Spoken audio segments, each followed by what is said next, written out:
하나님 말씀 보겠습니다. 하나님 말씀 출애굽기 10장 1절에서 20절까지 말씀입니다. 출애굽기 10장 1절에서 20절까지 말씀입니다.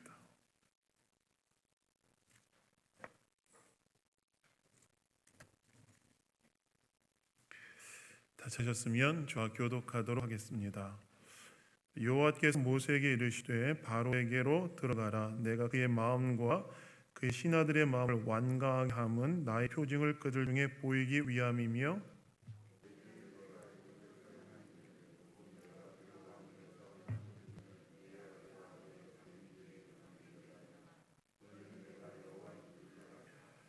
모세와 아론이 바로에게 들어가서 그에게 이르되 히브리 사람의 하나님 여호와께서 말씀하시기를 내가 어느 때까지 내 앞에 겸비하지 아니하겠느냐. 내 백성을 보내라.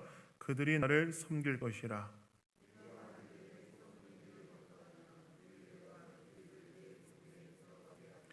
메뚜기가 지면을 덮어서 사람이 땅을 볼 수 없을 것이라. 메뚜기가 내게 남은 그것 곧 우박을 면하고 남은 것을 먹으며 너희를 위하여 들에서 자라는 모든 나무를 먹을 것이며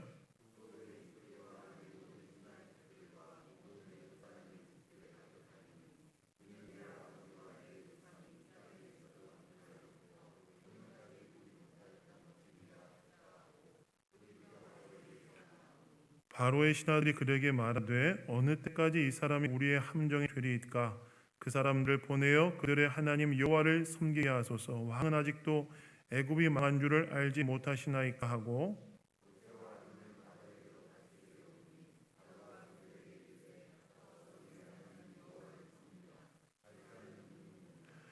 모세가 이르되 우리가 여호와 앞에 절기를 지킬 것인즉 우리가 남녀노소와 양과 소를 데리고 가겠나이다.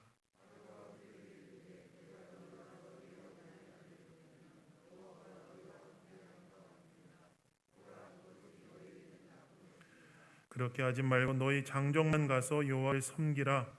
이것이 너희가 구하는 바니라. 이에 그들이 바로 앞에서 쫓겨나니라.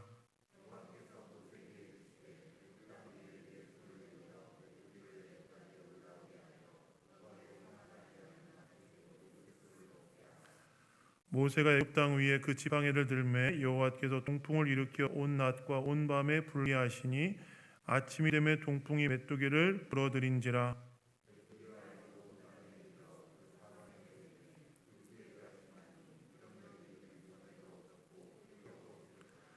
메뚜기가 온 땅을 덮어 땅이 어둡게 되었으며 메뚜기가 우박에 상하지 아니한 밭의 채소와 나무 열매를 다 먹었으므로 애굽 온 땅에서 나무나 밭의 채소나 푸른 것은 남지 아니하였더라.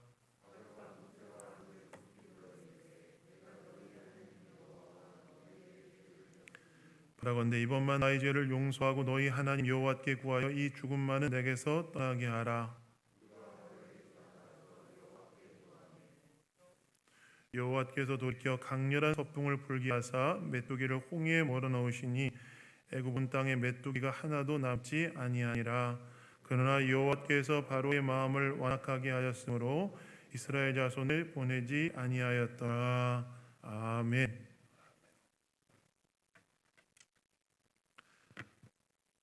하나님을 신앙하는 자손을 세우기 위하여라는 제목으로 하나님 말씀 나누기 원합니다. 하나님께서 결혼한 부부에게 주시는 선물이 있죠. 하나님께서 결혼한 부부에게 주시는 선물이 무엇일까요? 자녀라는 선물을 하나님께서 주십니다. 그래서 결혼한 부부에게 하나님께서는 이 자녀라는 선물을 주신다는 거예요.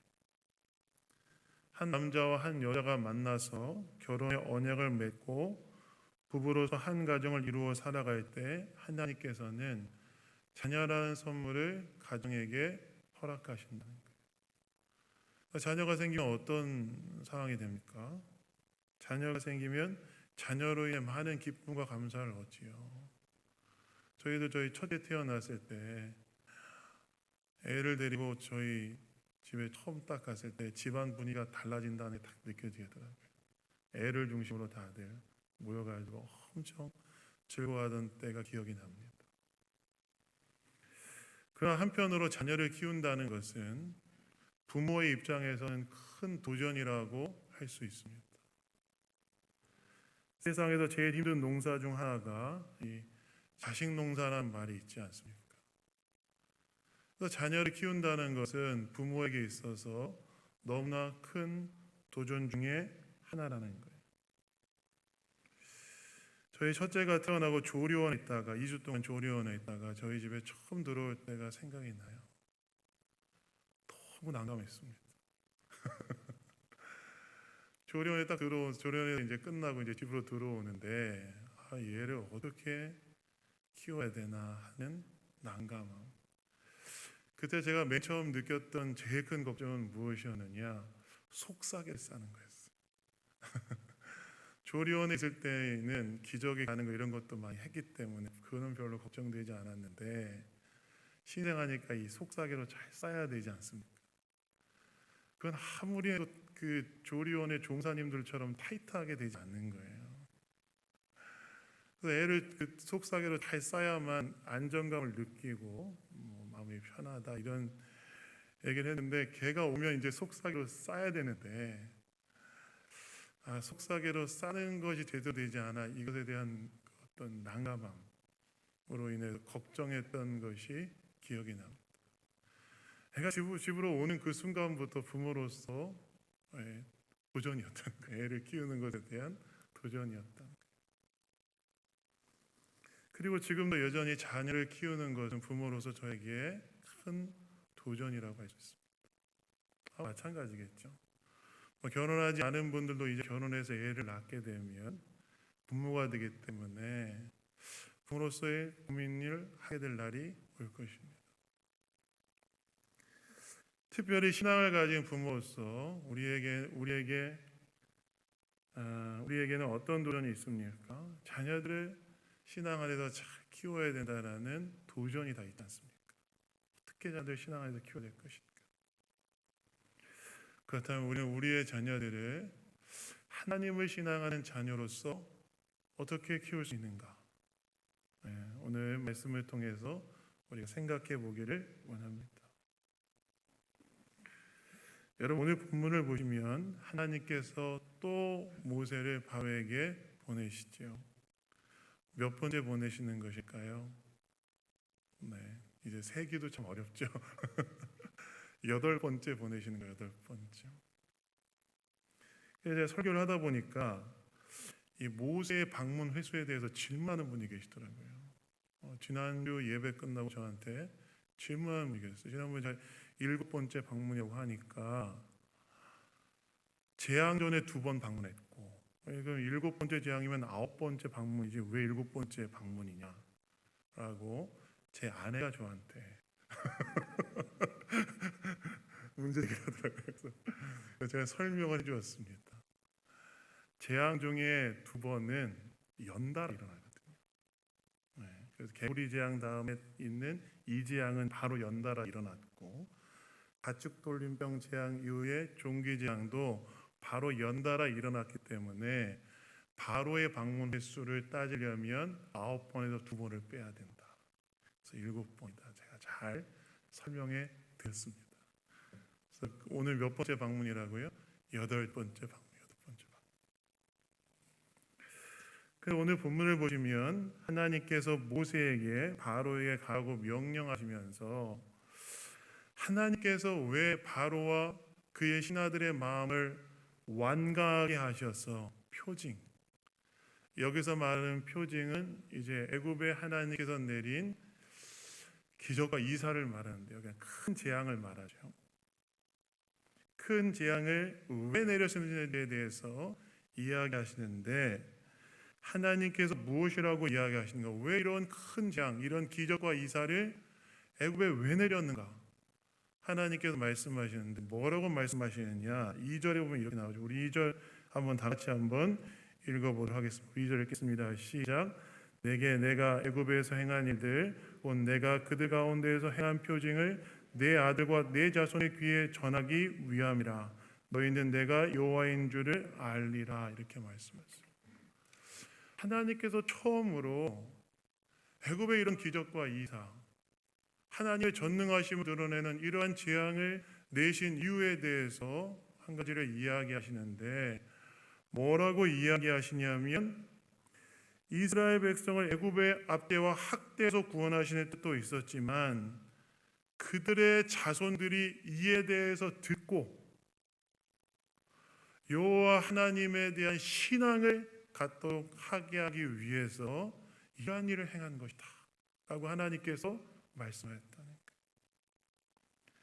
다시 말해서 하나님께서 이스라엘 백성들을 애굽의 압제와 학대로부터 구원하기 위하여 하나님의 전능하심을 드러내신 이유는 무엇이었냐? 그들만이 아니라 그들의 자손들, 그들의 아들과 그들의 자손들, 그들의 자녀들과 그들의 후손들이 여호와 하나님에 대한 신앙을 갖도록 하게 하기 위해서 하나님께서 이러한 전능하신 능력을 보이신 것이다 라고 이야기하셨다는 거예요. 이것은 무엇을 말합니까? 하나님께서는 당대의 이스라엘 백성들뿐만이 아니라 그들의 자손들까지 하나님에 대한 신앙을 갖기를 하나님께서 원하셨다는 거예요.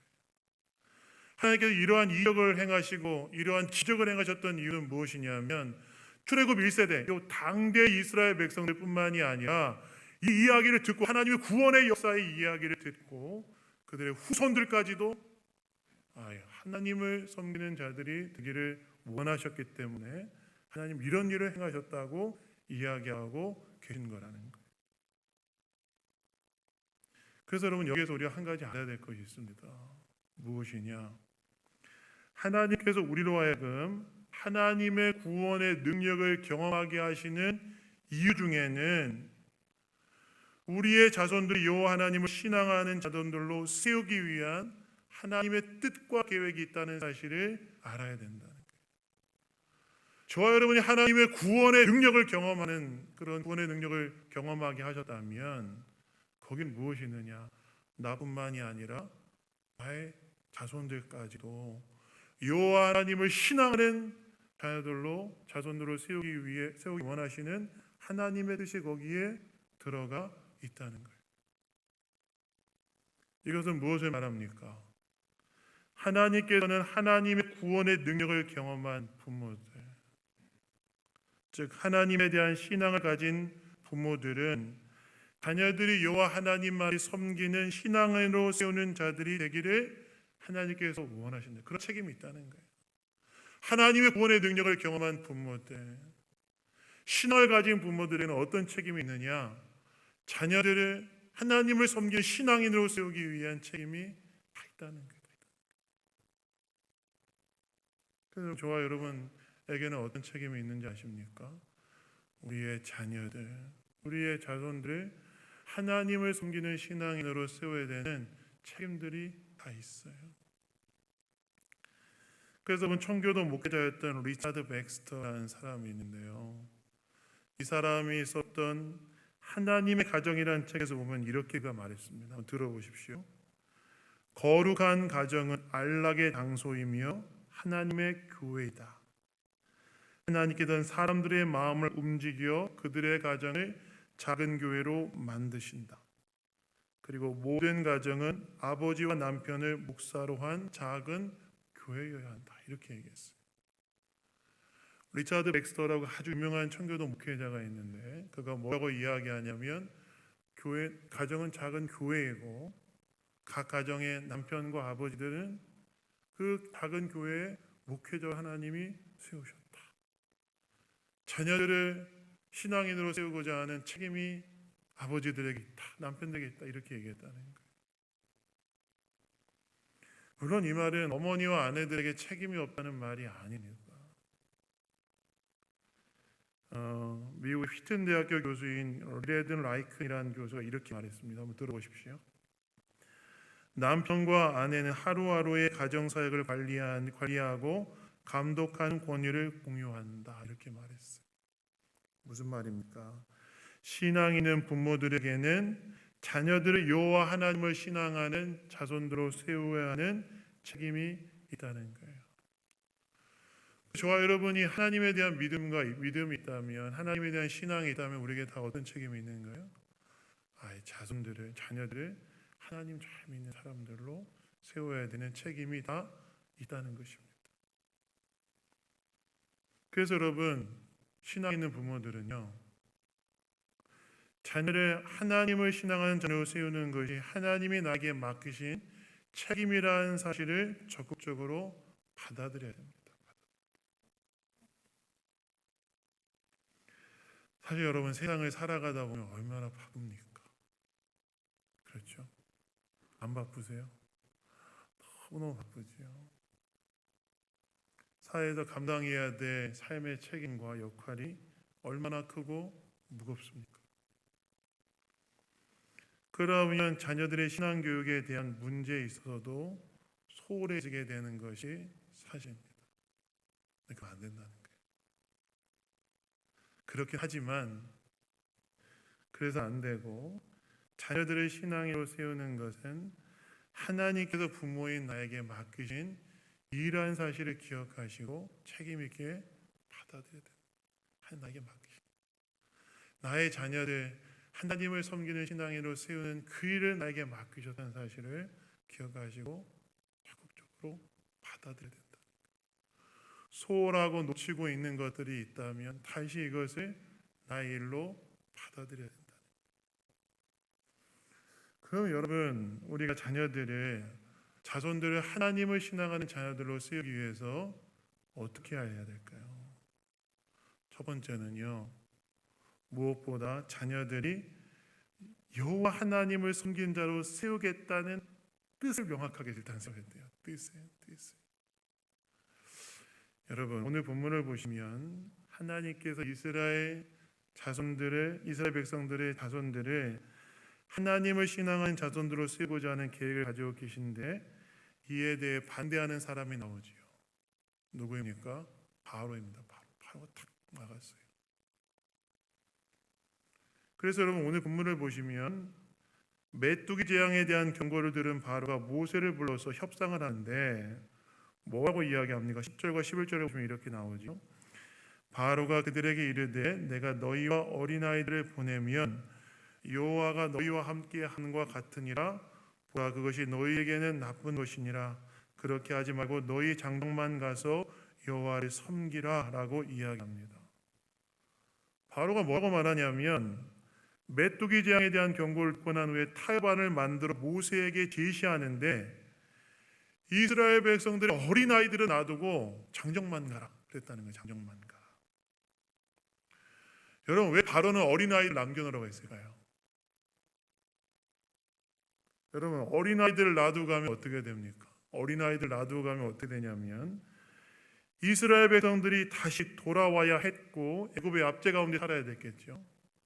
아니면 만약 장정들이 돌아오지 않는다면, 떠나서 어린아이들만 남고 돌아오지 않는다면 남은 아이들은 어떻게 될까요? 자녀는 다 애굽화되어서 애굽인의 정체성을 가지고 성장하지 않겠습니까? 그리고 애굽의 신을 예배하고 애굽의 가치관을 가지고 성장하는 일이 일어나지 않겠습니까? 즉, 어린아이를 놔두고 가는 것은 장정들의 이후의 행보가 어떻든지 간에 이스라엘 백성들의 자녀들이 애굽인으로서의 정체성을 갖고 성장하는 것을 의미했고, 이것은 하나님의 백성으로 자손들을 세우기 원하시는 하나님의 뜻이 자료되는 것이었어요. 그래서 모세 어떻게 합니까?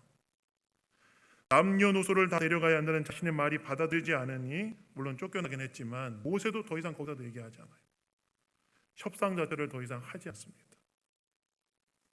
즉, 모세는 어린아이들도 반드시 데려가야 한다는 목적을 딱 가졌다는 거예요. 즉 이 문제로 모세는 바로와 타협하지 않았다는 거예요. 이스라엘의 어린아이들을 애굽의 백성이 아니라 여호와 하나님의 백성으로 세우고자 하는 분명한 뜻을 세웠다는 거예요. 여러분, 여기에서 우리가 자녀를 하나님의 백성으로 세우는 데 있어서 중요한 교훈이 있다고 저는 생각합니다. 무엇일까요?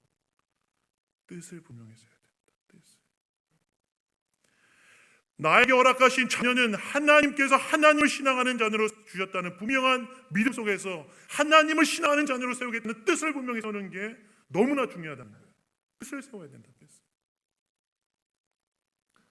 여러분, 뜻을 세우는 게 왜 중요할까요? 뜻을 세우는 게 왜 중요하냐면 뜻을 정할 때 우리는 어떤 방향으로 가야 할지에 대해서 명확하게 선을 그을 수 있습니다. 내가 나의 자녀를 어떻게 세울 것인가, 무슨 방향으로 세울 것인가 뜻을 세워야만 상황에 요동하지 않고 상황에 흔들리지 않고 어떤 방향으로 가야 될지에 대해서 명확하게 알 수 있기 때문에 뜻을 세우는 게 너무나 중요하다는 거예요. 여러분, 새벽 예배 설교 본문이 지금 다니엘서를 지나가고 있습니다. 바벨론의 포로로 끌려간 다니엘이 왕이 바벨론의 신하로 그들을 키워내기 위해서 왕의 짐이와 포도주를 마시게 하지 않습니까? 그럼 다니엘이 어떻게 해요? 뜻을 정하여 왕의 짐이와 포도주를 거절해요. 왜 그랬을까요? 뜻을 정하여 왕의 짐이와 포도주를 거절하면 포로로 잡혀왔기 때문에 잘못하면 죽을 수도 있습니다. 그런데 뜻을 정하여 왕의 짐이와 포도주를 거절했던 이유는 무엇이냐면 이런 의미가 있었어요. 내가 바벨론의 제국의 한복판에서 왕궁에서 바빌론 제국의 신하로 길러지고 있지만 그러나 나는 무엇을 더 중요하게 여기며 살아가는 자가 되겠다는 거예요. 바벨론의 우상과 문화의 영향을 받지 않고 하나님의 백성으로서의 정체성을 가지고 살겠다는 의지적 한국기였어요. 다니엘은 바벨론의 한복판에서 살지만 하나님의 백성으로 정체성을 붙들고 살겠다는 선을 딱 그었다는 거예요. 근데 처음에 근데 이것이 어떻게 되는지 아십니까? 다니엘이 여러분 여러 왕을 섬기고 여러 나라를 섬겼지만 그러나 그때 딱 뜻을 정하여 선을 그은 것이 그가 섬기는 왕이 누구고 그가 섬겼던 나라가 어떤 나라인가에 따라 영향을 받는 것이 아니라 계속해서 하나님 그분께 헌신되고 충성된 자로서 이방 제국에서 살아가고 이방 제국의 왕들을 섬겼다는 거예요.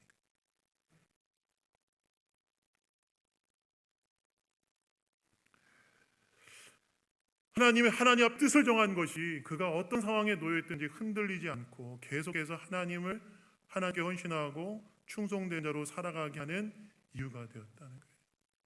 여러분, 유다에서 포로로 잡혀와서 신하로 길러진 사람들이 다니엘과 세 친구 딱 4명뿐이었을까요? 제가 이 학자들의 책을 보니까요 더 많았을 거라고 얘기해요. 근데 뜻을 정한 사람은 누구예요? 4명. 뜻을 정했을 때 그들이 어떻게 했어요? 어떤 상황과 어떤 왕과 어떤 나라를 만난다 할지라도 하나님에 대한 일관된 충성과 헌신을 가지고 딱 살아냈죠. 마찬가지라는 거예요. 우리도 자녀를 교육하는 데 있어서 뜻을 정하는 게 너무나 중요하다는 거예요. 해도 어떻게 세울 것인가? 여호와 하나님을 섬기는 자로 세우겠다는 이 분명한 뜻을 딱 세워놓은 게 중요하다는 거예요. 왜 그랬습니까? 우리 주변의 문화가 아이가 하나님을 섬기는 자로 세운 데 있어서 강력한 도전을 하는 문화이기 때문에 그러죠. 얼마나 많은 도전들을 합니까? 하나님보다 더 중요한 것이 있다라고 말하는 것에 대한 얼마나 강력한 도전을 하는 것이 오늘날 우리가 이 시대가 살아가는 이 시대의 문화입니까? 얼마나 많은 종용을 합니까?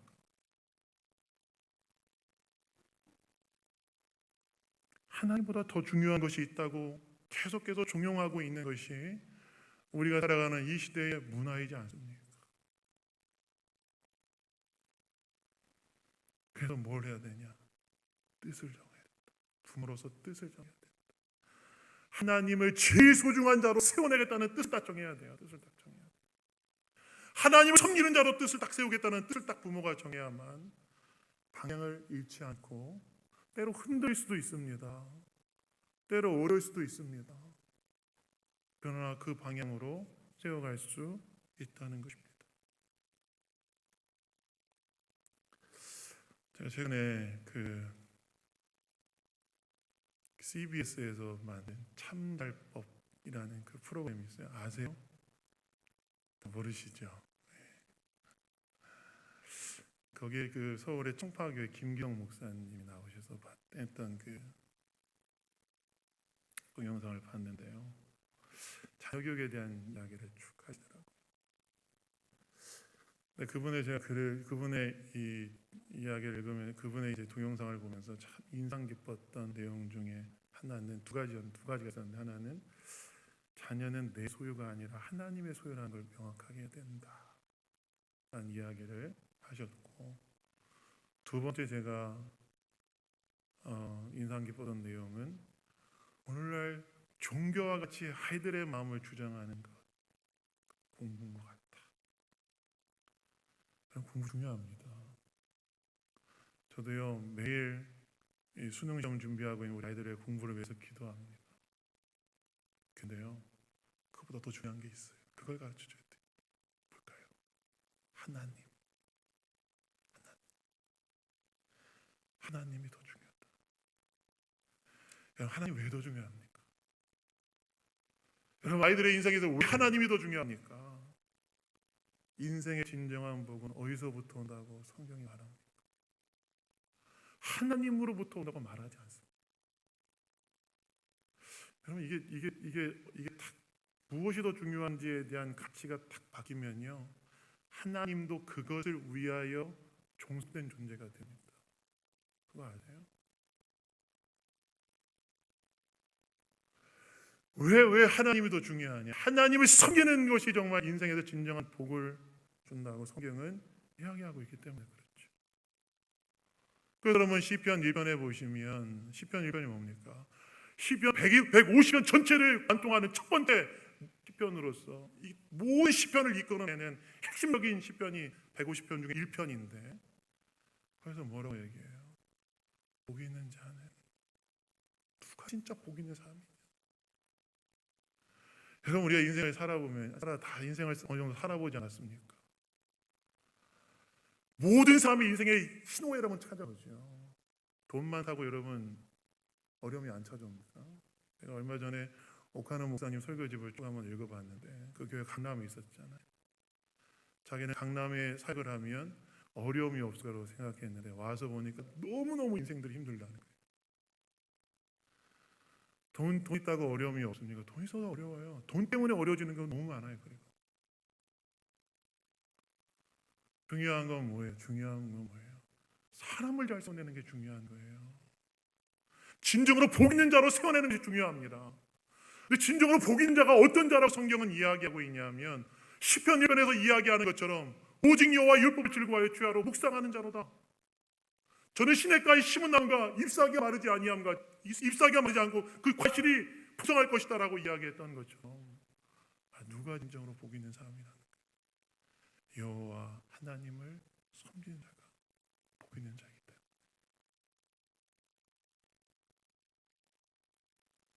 그래서 우리는 어떻게 해야 돼요? 뜻을 딱 정해야 됩니다. 부모로서 뜻을 정해야 됩니다. 하나님을 우선으로 놓고 주님을 섬기는 자가 되도록 하겠다. 뜻을 딱 정해놔야 돼요. 뜻을. 방향을 잡아놔야 돼요. 흔들릴 수도 있고 어려울 수도 있지만 그 뜻을 정해놨을 때 어디로 가야 되는지 알게 됩니다. 저는 이 가나안 정복 전쟁을 마치고 난 후에 여호수아가 했던 말이 참으로 인상 깊어요.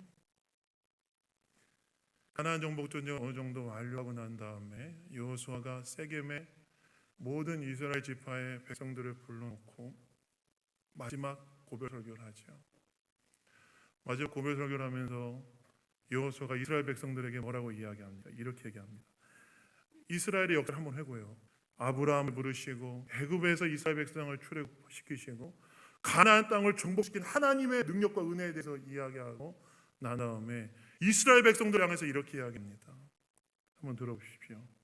그러므로 이제는 여호와를 경외하며 온전함과 진실함으로 그를 섬기라.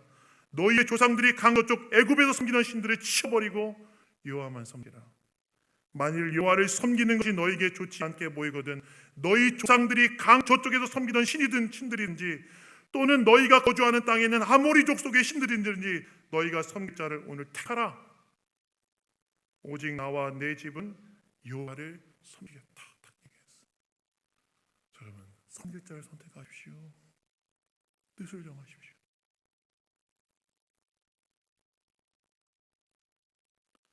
어떤 목사님이 일본과 미국과 유대인들이 자녀들 그녀가 집을 나설 때 한 부모들이 하는 말을 비교한 내용을 제가 읽었습니다.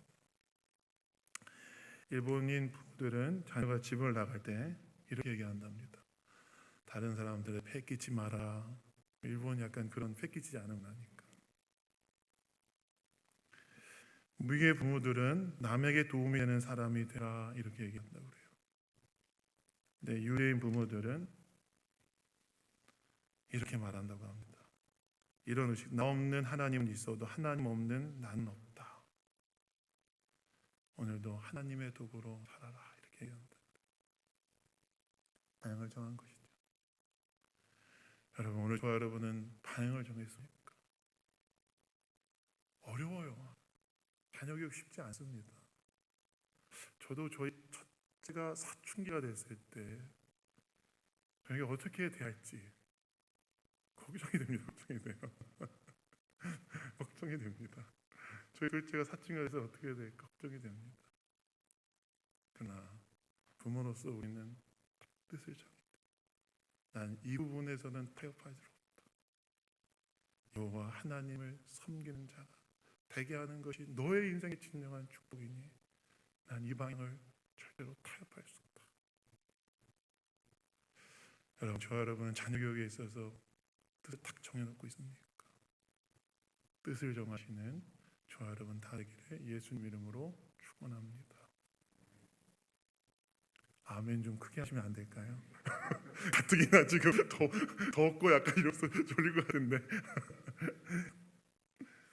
두 번째는요, 짧게 하겠습니다. 제가 시간이 많이 가네요. 하나님에 대한 경험을 전수해 주는 게 필요하다는 거예요. 여러분, 하나님께서 출애굽 세대에 강력한 하나님 능력을 체험하게 한 이유가 뭐라고 나와 있죠? 바로 그러한 경험을 통해서 자손들이 여호와 하나님을 신앙하도록 하게 하기 위함이라고 말하죠. 이 말은 무슨 말입니까? 출애굽 세대의 강력한 하나님의 체험은 자손들이 하나님을 신앙하는 밑거름이 되었다는 거예요. 이 말은 무슨 말이냐? 우리가 자녀들에게 하나님에 대한 신앙을 심어주기 위해서 필요한 것이 무엇이냐? 하나님께서 우리의 가정과 상황 가운데 역사하셨던 경험들을 자녀들이 많이 듣고 볼 수 있도록 하게 해주는 게 너무나 중요하다는 거예요.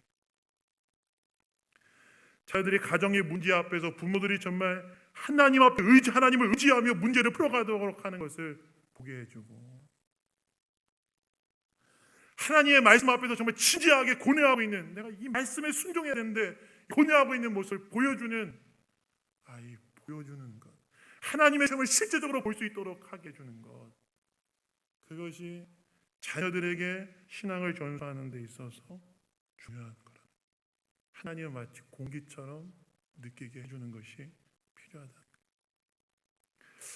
제가 예전에 교회 사역할 때 한 청년을 만났어요. 여러분, 사실 자녀들이 부모가 하나님께 반응한다는 거 다분하는 거 아십니까? 제가 전에 사역했던 교회에서 한 청년을 만났는데 그 청년이 저한테 이렇게 얘기하더라고요. 목사님, 제가 왜 하나님 안 떠나는지 아십니까? 그래서 왜 안 떠나는데? 어머니 때문에 못 떠나요. 어머니가 들들 볶니? 그건 아니고 어머니를 보니까, 어머니 사는 걸 보니까 하나님 살아계신다는 느낌을 제가 버릴 수 없다는 거예요. 무슨 말이냐? 가정에 문제가 생기면 도저히 지금의 이 가정 형편으로는 그 문제 해결할 수 없다는 게 자기가 경계 뚫으면 나온다는 거예요. 그럼 어머니가 뭐 하냐? 어머니가 가서 기도한대. 기도하면 묘하게 그 문제가 풀린다는 거예요. 그러면 한번 또 위기가 넘어간다는 거예요. 그래서 또 그런 상황이 또 발생하면 오늘 또 기도한대요. 그럼 또 묘하게 그 상황을 딱 넘어가는 것을 보면서 하나님 살아계시다는 걸 내가 참 하나님 떠날 수가 없다. 하나님 느끼게 해준 거죠. 그리고 이렇게 부모의 모습을 본 자녀들은요, 그들의 인생의 어려움이 찾아왔을 때 부모들이 하나님과의 관계 속에 어떻게 문제를 풀어가는지를 보았기 때문에 그 모습을 갖게 됩니다. 여러분, 자녀들에 대한 교육을 강조하는 리차드 그린햄이라는 목사님이 계시는데 이분이 이런 말씀을 하셨어요. 한번 들어보십시오. 이번 교육을 세게 중요하게 여겼던 분이었는데 그래도 이분이 이런 말씀을 했어요. 우리는 자녀들이 규칙이나 교리나 계율이나 교훈 등 이런 것도 중요하지만 이것보다는 부모들의 얼굴의 표정과 몸짓과 하나님에 대한 반응을 통해서 더 많이 배운다는 것을 경험적으로 알고 있다, 이렇게 얘기합니다. 여러분, 그래서 우리는 뭘 해야 되는지 아십니까? 자녀들의 신앙을 키우기 위해서는요, 하나님 앞에 진지하게 반응하는 모습 보이기 더 중요해요. 가정에 직면 어려운데 기도 문제를 풀어가는 걸 보여줘야 되고요. 때로는 말씀 앞에 정말 이 말씀 앞에 진지하게 고뇌하는 모습을 보여주는 것이 필요합니다. 보고 배웁니다. 그래서 여러분, 자녀들 신앙의 인원을 세우기 위해서 뭐가 필요하냐? 하나님을 경험할 수 있도록 해주는 것이 필요하다. 마지막으로는요, 시간 너무 많이 가서 자녀들 위해서 기도해 주십시오. 꼭 기도해 주십시오. 포기하지 마시고 기도하세요. 제가 이번에 유아 세례를 하면서 유아 세례 교육을 이제 부모님 교육을 이제 하라고 전사님한테 지시하고 제가 예전에 했던 유아 세례 교육 내용을 부모들한테 공부하라고 제가 보내줬는데요. 거기 보면 자녀 교육에 대해서 기도가 가지고 있는 큰 힘에 대해서 많이 얘기해요. 여러 가지가 있는데 한 가지만 인용해서 말씀드리면 이렇게 나와 있습니다. 존 위더스톤이라는 목사님이 쓴 글인데 한번 들어보십시오. 긴 세월 동안 헛된 수고만 하는 듯 보였지만 결국 자녀들의 변화를 바라보는 행복을 누렸던 기도하는 부모들에 관한 놀라운 이야기가 있다. 하나님 기도를 통해서 자녀를 세워가신다는 겁니다. 자녀를 위해서 기도하십시오. 기도를 통해서 하나님께서 일하십니다. 여러분, 하나님을 신앙하는 자손을 세우기 위해서 우리가 뭐가 필요할까요? 첫 번째는 뜻을 명확히 세우십시오. 두 번째는 하나님에 대한 경험을 전수해 주십시오. 그리고 세 번째는 자녀들을 위해서 기도하십시오. 하나님께서 이것을 통하여서 우리의 자녀들과 자손들을 하나님을 신앙하는 자손들로 세워가게 하실 줄로 믿습니다. 제가 좀 기도하겠습니다. 하나님 아버지 감사합니다. 오늘 말씀을 통해 우리에게 이야기해 주시니 감사드립니다. 하나님께서 우리에게 허락하신 자녀들, 자손들, 하나님께서 맡긴 자손임을 기억하며 하나님의 백성으로 세우도록 뜻을 정하고 하나님을 경험하도록 돕고 기도하여 영적인 자손들로 세우는 우리 모두가 다 될 수 있도록 인도하여 주시옵소서. 모든 것 주님께 감사드리며 우리를 구원하신 예수 그리스도 이름으로 기도드렸습니다. 아멘.